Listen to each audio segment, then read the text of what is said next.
हिरण्यवर्णाम् हरिणीम् सुवर्णरजतस्रजाम्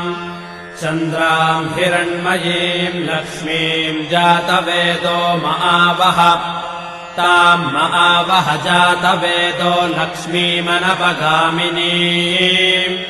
यस्याम् हिरण्यम् विन्देयम् गामश्वम् पुरुषानहम्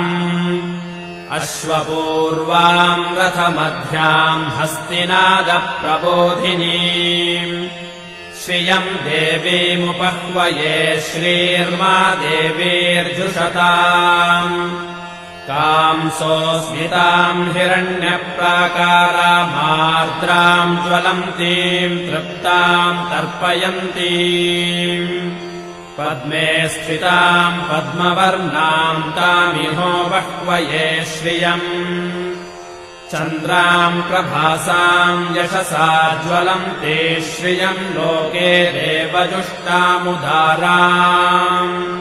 ताम् पद्मिनीमीम् शरणमहम् प्रपद्ये अलक्ष्मीर्मे नश्यताम् त्वाम् वृणे आदित्यवर्णे तपसोऽधिजातो वनस्पतिस्तव वृक्षोऽथ बिल्वः तस्य फलानि तपसानुदन्तु मायान्तरायाश्च बाह्या अलक्ष्मीः उपैतु माम् देवसखः कीर्तिश्च मणिना सह प्रादुर्भूतोऽस्मि राष्ट्रेऽस्मिन् कीर्तिमृद्धिम् ददातु मे क्षुत्पिपासामलाम् ज्येष्ठामलक्ष्मीर्नाशयाम्यहम् अभूतिमसमृद्धिम् च सर्वान्निर्नुद मे गृहात् गन्धद्वाराम् दुराधर्षाम् नित्यपुष्टाम् करीषिणीम् ईश्वरेगुम् सर्वभूतानाम् तामिहो बह्वये श्रियम् मनसः काममाकोतिम् वाचः सत्यमशीमहि पशूनाम् रूपमन्नस्य मयि श्रीश्रयताम् यशः कर्दमेन प्रजा भूता मयि सम्भव कर्दमाम् श्रियम् वासय मे कुले मातरम् पद्ममालिनीम् आपसृजन्तु स्निग्धानि चिक्कीतवस मे गृहे निच देवीम् मातरम् श्रियम् वासय मे कुले आर्द्राम् पुष्करिणीम् पुष्टिम् सुवर्णाम् हेममालिनीम्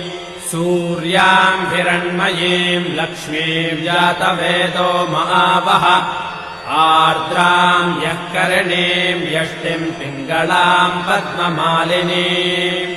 चन्द्राम् हिरण्मयीम् लक्ष्मीम् जातवेदो महावः ताम् महावः जातवेदो लक्ष्मीमनपगामिनीम् यस्याम् हिरण्यम् प्रभूतम् गावो दास्योऽश्वान् विन्देयम् पुरुषानहम् महादेव्यै च विद्महे विष्णुपत्नी च धीमहि तन्नो लक्ष्मीः प्रचोदयात्